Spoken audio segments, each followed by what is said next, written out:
According to recent publications, Chinese President Xi Jinping is going on a very interesting road trip. President Xi Jinping is expected to make a visit to Saudi Arabia this week. A grand reception is reportedly being prepared for Xi, unlike the muted welcome President Biden received in July.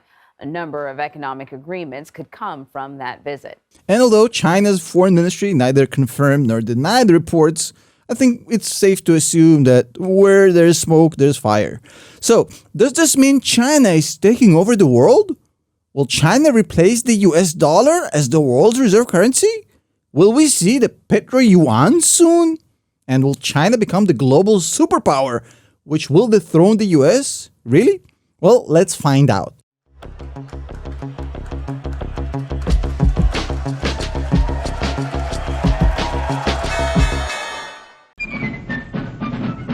Working together to produce an ever greater abundance of material and spiritual values for all. That is the secret of American. Now look, obviously the US is not what it used to be.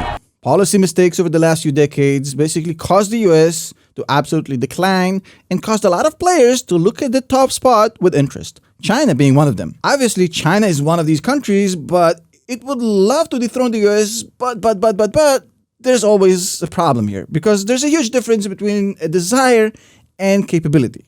I mean, I really want to be an NBA player and jump like Ja Morant, right? But I don't have a chance since I lack the required skills. And the question here is basically, does China have the skill set to basically dethrone the world's biggest superpower, the United States? Now look, up until 40 years ago, China was so isolated. It was absolutely in shambles, running an archaic, centralized economy that was basically driving the country into the ground. Stagnation, isolation, inefficiency, pretty much everything that Russia is today. Just kidding. We're all part of the daily reality of being the Chinese economy. But then everything changed. About 40 years ago, China initiated a major reform that absolutely led to the complete liberalization of its economy, opened itself up to foreign trade and foreign investments, and allowed for free market reforms. Now, those changes led to drastic results. China became one of the world's largest, fastest growing economies, with double-digit annual gross domestic product growth for years to come. In fact, China had the fastest expansion by any major economy in history. How fast? Well, it pretty much doubled its GDP every 8 years, becoming the world's second largest economy. That's based on the pure GDP basis. We'll talk about it in a second. Now, China, because of that, is often talked about as the next in line to inherit the top position from the US, which has a GDP of $21 trillion, a concept that was completely unthinkable just a few decades ago. But what would you say if I told you that this is all a big lie? What would you say if I told you that China's position as the second biggest global superpower is nothing but a fabrication? What would you say if I told you that despite its impressive GDP numbers, China remains a poor country, dealing with severe existential threats, no real capacity or desire to dominate the world? My guess is you would say, show me proof, and that is exactly what I'm going to do in today's video. Buckle up, let's go. Yes, China's GDP is the world's second largest. Yes. And, after that, we have the United States at the top position. But focusing strictly on aggregate GDP as a way to measure the economic strength of a country is a rookie mistake. You see, the aggregate GDP figure shows you the total resources of a country, but it has very little to do with the actual financial well-being and stability of the Chinese economy, and basically people's life in China every day. For that, you need to look at GDP per capita. That is exactly what we're going to do right now. That is basically the amount of income per person a country has. And by that standard, China remains a very poor country, despite the massive headline GDP. China's per capita GDP is about $8,000, placing it outside even the top 50 countries in the world. In fact, based on per capita GDP in purchasing power parity terms, the PPP, China is below the global average and is ranked 79th in the world. So contrary to appearances, China is no economic juggernaut. Behind the world's second GDP figure, there's hundreds of millions of extremely poor people. Oh, the other point here is that China's growth is basically based on something that you need to understand. So much has collapsed within China that the domestic economy is nowhere to be found, especially in the private sector, where the only store of wealth the middle class had, the property sector, has completely collapsed. We've had about a year of declining real estate prices. So right now, the rest of the world is the only hope for China, and even that's collapsed because the latest data show the export numbers are nowhere to be found. So China really has nothing to hang on to. China still accounts for 18% of the global gross domestic product, yes, just behind the US at 24% and slightly ahead of the European Union at 18%. But there's a problem. What I just told you is old news. You see, as China's economy kept maturing, its GDP growth kept slowing down significantly. It went down from 14% in 2007 to an estimated 2.5% this year. And that is assuming you believe that the numbers that are coming out of China are legit. A question that deserves a separate video in itself. I don't know. Sure, some of the decline is natural, a progression of economic growth. The country becomes more mature, but that is hardly the story in the case of China. So what's going on with China? Why is the growth slowing down? Well, first, there's the obvious. Over the past 10 years, the Chinese government has been consistently rolling back economic reforms and trade liberalization, embracing a centralized economy because of how good it worked in the past, right? So the zero COVID policy, the cancellation of the Ant IPO, the disappearance of Jack Ma, and the cancellation of Didi Global are only partial examples of how bad things have gotten in China. And that's not even the worst of it.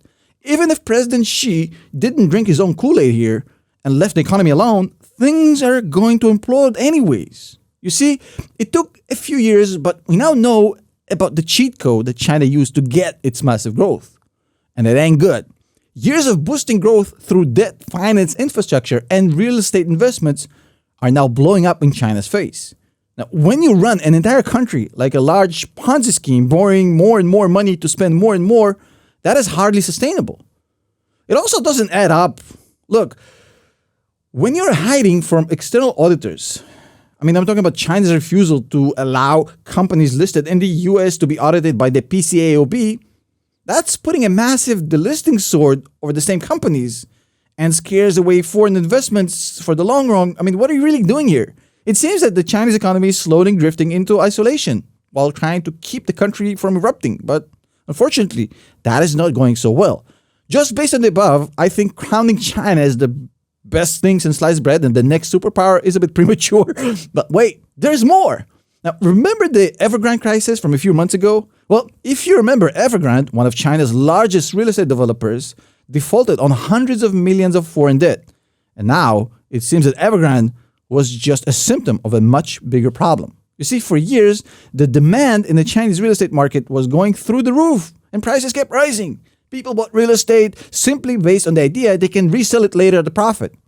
This is literally the definition of a greater fool theory. So this made the Chinese property sector, which is a huge part of China's growth story, already pretty unsustainable, with average mortgage payments going up to over half, Eddie, of a home buyer's monthly income in China. And now it's literally falling apart.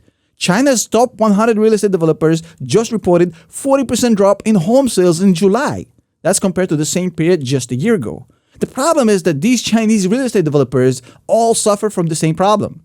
Too much leverage, too little cash, and not enough money to finish all these existing projects. As long as they had a few customers and new money coming in, they used it to build homes for the old customers. The problem with this business model is that it always ends up the same, in a debt spiral. The debt keeps adding up and you keep chasing your own tail, and at some point you collapse, right? Because at some point, you just literally run out of new customers, which is exactly what's happening in China. With many projects stranded, the Chinese homeowners basically lost confidence in the developers and simply stopped paying mortgage payments. Right now, we have millions of homeowners in over 90 cities in China literally refusing to make mortgage payments, with estimates of $100 billion in boycotted mortgages as we speak. Now, that's a very gentle estimate. Now, Evergrande was not some outlier. In fact, it's a very much common occurrence right now in China, and a good example of what's going on. And I think China has a lot of challenges in that respect for years to come. But wait, there's more. Now, China's battle against demographic decline is not something new. We talked about it before, but it's not going so well. In 1980, the median age of Chinese citizens was 21 years old. Right now, it is 38, and it will be 50 years old within the next 30 years. That is even worse than the real estate market issues China is dealing with. The proportion of elderly Chinese of 65 years and older was 9% just 2 years ago. Right now, we already ran up to 14%.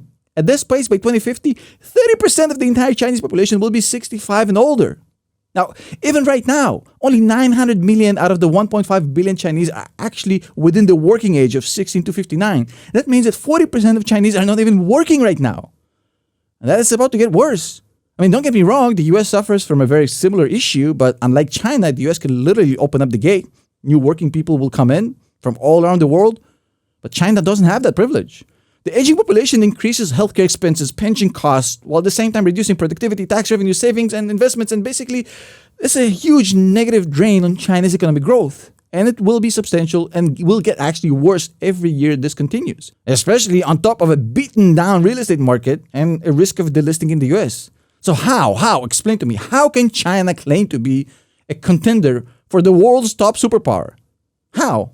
I don't understand this. And we didn't even talk about the fun stuff, like the lack of rule of law, totalitarian regime, centralized and political banking, finance, and capital markets, the lack of energy independence, the unfriendly neighbors, and the close relationship with Russia. That's your friends? And as far as the petrodollar, the Saudis, and the world's reserve currency debate, there are a lot of problems with the US dollar, for sure. But China is nowhere near to be viable as far as a threat to the US and won't be for many years to come. So remember that next time some mainstream media is trying to push the narrative on you. Later.